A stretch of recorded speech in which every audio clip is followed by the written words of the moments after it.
Title: The Switch. On the edge of town, beneath shadows of gnarled trees and the moon's half-hearted glow, stood the old Whitaker house. It had long been abandoned, its chipped paint and broken windows a testament to years of neglect.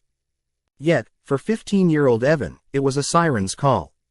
He had heard the rumors of its haunting, a place where reality twisted like the roots of the trees around it. It drew him like a moth to a flame. One crisp autumn evening, armed with nothing but a flashlight and his insatiable curiosity, Evan made his way to the house. The stories told by his friends echoed in his mind, a portal to another world, where nightmares breathed in the daylight and whispered to the lost souls that wandered too close. He shrugged them off as nothing more than scare tactics, tales spun to keep him from exploring on his own. As he stepped inside, the door creaked ominously, setting his heart racing.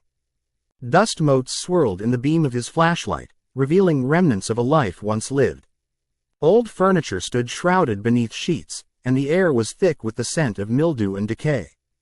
But it was in the parlor that he found the greatest curiosity, a large, ornate mirror, its frame embellished with strange carvings that seemed to shift in the dim light. Drawn to it, Evan approached, entranced by the glass that shimmered like liquid silver.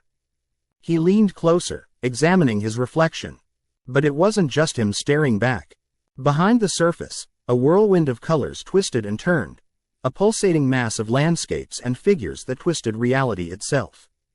In a moment of reckless bravado, Evan reached out to touch it. The world shattered with a blinding light. When his vision cleared, he found himself standing in a place that looked eerily similar to his town, but something was off. The colors were darker, and the shadows stretched longer. The sky was overcast, heavy with gray clouds that seemed to lean closer, suffocating the light. It felt wrong. A sense of foreboding seeped into his bones. As Evan wandered the unfamiliar streets, he encountered people who looked like his friends and family. Their faces were familiar but twisted into expressions of fear. They walked in silence, their eyes hollow and unfocused, as if they were merely puppets without strings. He called out to them, but they ignored him, lost in their own sorrow. "What is this place?" Evan muttered to himself, panic rising in his chest. He turned to leave but was startled to see his reflection in a shop window. It was as if he had been turned inside out. Unfamiliar dark eyes stared back at him, filled with a chilling knowledge he didn't possess. Evan stumbled backward, his heart pounding. He needed to find a way back home. He had to escape this nightmare. Remembering the mirror, he raced back to the old Whitaker house, the world blurring around him as he ran. Bursting through the front door, he hurried to the parlor, praying the mirror would still be there. It loomed in the darkness, the way a predator waits for its prey. Grabbing the edge of the frame, he peered into it. The chaotic swirl of images welcomed him, but this time he felt a pull, something darker reaching out from the mirror. "Evan," the whisper curled around him like smoke, dense and intoxicating. It sounded like his mother but laced with an echo of malevolence. "Stay," he hesitated. What if he stayed? What if he became one of those lost souls? It'd be easier than facing the truth of whatever he left behind. But as that thought settled in, he saw the faces of his friends behind him in the mirror, their mournful expressions begging for help. "No," he shouted, summoning whatever strength he had left. "I won't. I want to go home." With a fierce determination, he shoved both hands against the glass, feeling it pulse against his palms. The mirror recoiled as if it had been scalded.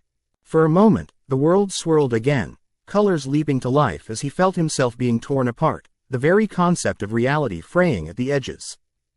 And then he was back in the parlor, gasping for air, drenched in sweat. The mirror stood silent, its surface now dulled. Evan stepped back cautiously, unsure if he'd escaped or simply shifted into another layer of the nightmare. With trembling hands, he pulled out his phone, desperate to hold onto something real. He saw the time on the screen. He was gone for an hour, yet it felt like a lifetime. "Evan," a voice called from outside. It was his best friend, Joey. He rushed outside, relief flooding his features as he caught sight of Evan. "You okay?" Joey asked, brows furrowed in concern. Evan forced a nod but felt the weight of the mirror's dark whisper still echoing in his mind. As he left the Whitaker house behind, the weight of a chilling question settled in his gut. What if he came too close to the darkness, and next time, it wouldn't let him go? What if reality was more fragile than he thought? The shadows stretched longer behind him, and Evan felt a shiver creep up his spine, a silent promise that he would always be watched.